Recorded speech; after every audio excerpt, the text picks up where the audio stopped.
This massive ancient tomb in Yuanling, Hunan, actually exceeds the scale of the famous Mawangdui Han tomb.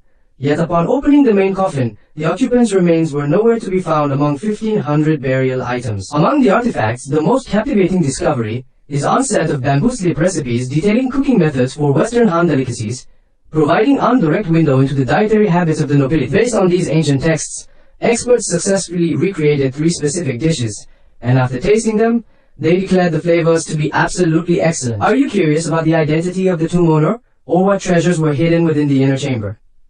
Let's dive into the discovery made in Mot Nin Chin, Tam Chin, Muay Chin, along the Yuanshui River in northwestern Hunan. A major event shook the nation when a massive tomb, comparable to Mawangdui, was found in Yuanling County during a project to flatten Huxi Hill for a new residential housing complex. One day in May, the construction crew encountered a strange obstacle.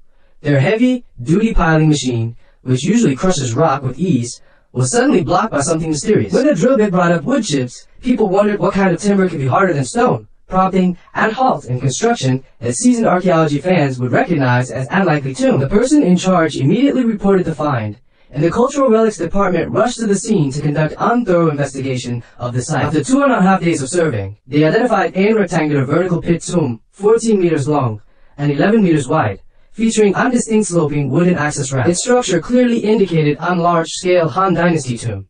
But excitement grew even further when another tomb of similar size was discovered just 20 meters to the south. Experts deduced these were the joint burials of an husband and wife, labeling them Huxishan Tomb 1 and 2, and their sheer scale suggested the occupants were of high noble rank. Historical records reveal that Yuanling was the fief of the Marquis of Yuanling during the Western Han, Anj title granted during Empress Lu's reign that lasted for 3 generations. With the ancient capital located nearby, researchers suspected the tomb belonged to one of the 3 marquises, sparking comparisons to the world-famous Mawangdui discovery in Changsha. Mawangdui had yielded over 3,000 items, including silk, manuscripts, and lacquerware, but most importantly, it contained an perfectly preserved female body that amazed the world. That was the first ancient preserved body of its kind found, with intact skin, hair, and even flexible joints that made it appear almost as if it were fresh remains. Given that the Huxishan tomb matches that scale, everyone wondered what surprises it might hold. Could there be another perfectly preserved person waiting inside for the team? To uncover the truth as quickly as possible, construction was officially suspended, and the authorities ordered an immediate rescue excavation of the historical site. However, the surface mound had already been leveled, and 9 construction shafts had already been driven into the tomb pit, complicating the initial cleaning process. The team utilized NH grid excavation method to systematically clear the area, though even experienced experts found it difficult to track the exact edges of the burial pit. Usually, tomb soil is easy to distinguish due to layers of ramming, but Tomb 1 was unique. Its fill was nearly identical to the surrounding earth and highly prone to collapse. The high sand content made the excavation dangerous, especially with the discovery of numerous large river stones mixed within the loose sandy layers of the fill. These pebbles and stones were scattered throughout the loose earth in a very unusual manner. Realizing these stones weren't native to Huxley Hill but were transported from elsewhere, experts realized they were dealing with NA specialized protective burial design. This was likely a stone and sand accumulated tomb,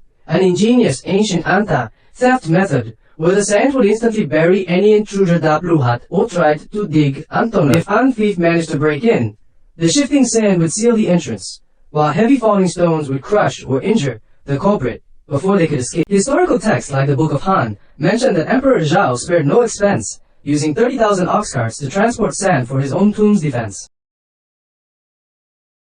During the Han Dynasty, where lavish burials were common, owners went to extreme lengths to protect their priceless treasures from the ever-present threat of grave robbers. As the team cleared the upper multicolored soil, they reached the yellow sand layer and noticed an concerning 2-meter wide patch of dark earth in the northeast corner. For a moment, experts feared this dark circle was a massive robbery hole, but as they dug deeper, the black soil spread to cover the entire tomb area instead. This luckily ruled out an robbery tunnel, allowing the team to breathe a sigh of relief as the integrity of the burial seemed much more secure. Beneath their black soil, they found a layer of white clay, unprocessed material, used to create an airtight seal that is perfect for preserving organic matter in ancient graves. This material is quite common in high-status tombs, and once it was removed, it revealed an NH20 centimeters thick layer of charcoal, further ensuring an dry environment. The charcoal was laid out with incredible precision and uniformity, and the total lack of any tunnel holes finally gave the researchers full confidence in their work.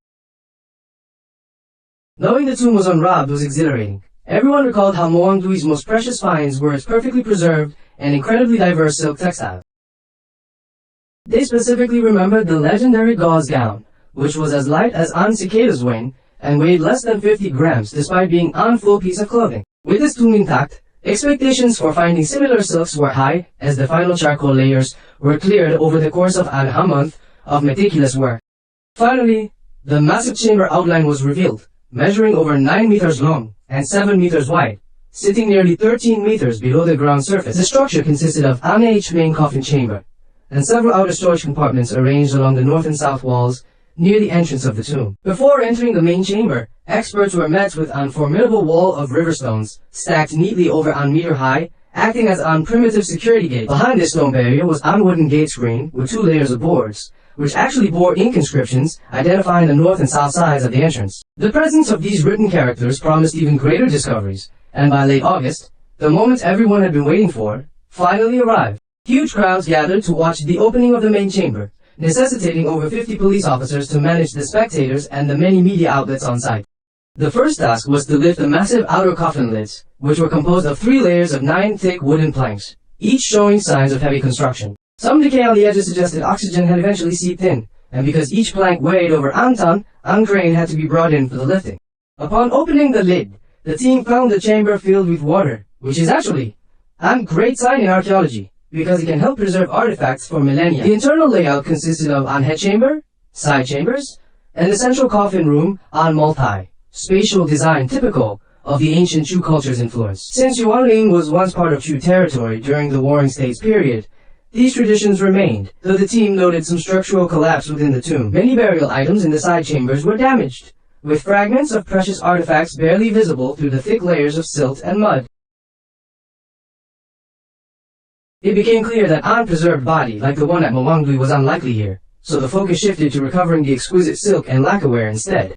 They started with the head chamber, which was packed with offerings that, after a light cleaning, revealed lacquerware that looked as bright and new as the day it was made. They recovered numerous lacquer cups, boxes, and pottery jars, eventually finding a piece of lacquerware inscribed with the name Yuanling, a vital clue for dating. This confirmed the owner was indeed one of the marquises of Yuanling, a title held by 3 generations: Wu Yang, his son Wu Fu, and finally Wu Zhou. Since the third Marquis Wu Zhou had no heirs, the title was eventually abolished, leaving the team to wonder which of the 3 men lay within this grand tomb. In the north side chamber, they found a wooden sword and a large collection of bamboo slips, which caused a stir because of the historical data they might contain. These slips were carefully transported to NH lab for preservation, while the team continued to extract items, including NH set of weapons from the southern side chamber. It appeared this area served as the tomb's armory, containing wooden shields, swords, arrowheads, and daggers, specifically crafted as ceremonial burial objects for the afterlife. With the side chambers cleared after 2 days, it was time to open the inner coffin, but the scene inside was a massive disappointment for the expectant researchers.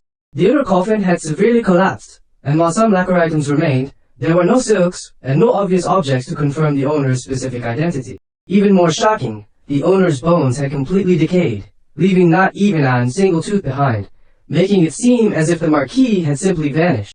Desperate to find something, an expert searched through the water at the bottom of the coffin and finally felt a small object, a personal seal. After a quick cleaning, the seal revealed the name Wu Yang, definitively identifying the tomb as belonging to the very first Marquis of Yuanling. This discovery allowed the archaeological finds to be perfectly synchronized with China's written historical records, providing a solid foundation for further study. Over 1,500 items were recovered in total, but the 1,300 bamboo slips proved to be the most enlightening, categorized into 3 distinct types of records.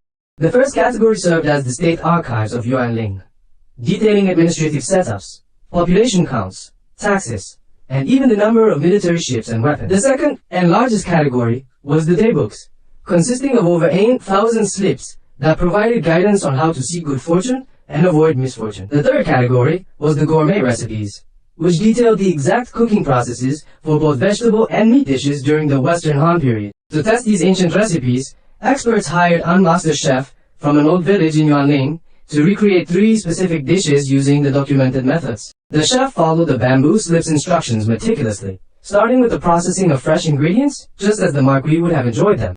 First, they prepared rich meat sauce by simmering minced meat with aromatics like green onion, ginger, and garlic to create a more flavorful base for the meat. Next came the fat beef porridge, where the beef was simmered, skimmed of impurities, and then cooked with the meat sauce for half an hour until perfectly tender. The second dish was undelicate stewed fish, cooked with the signature meat sauce, a hint of salt, and an ungenerous amount of fresh Chinese celery for flavor. Finally, they prepared roasted mutton skewers, which were grilled until perfectly cooked, and then served with an dipping sauce made from rice wine, salt, and bean paste. These three dishes provided the experts with an literal taste of history, showcasing the sophisticated palate of the Western Han nobility over 2 millennia ago. It is clear that boiling and stewing were the primary methods of the time, as stir-frying techniques had not yet been developed in Chinese cuisine.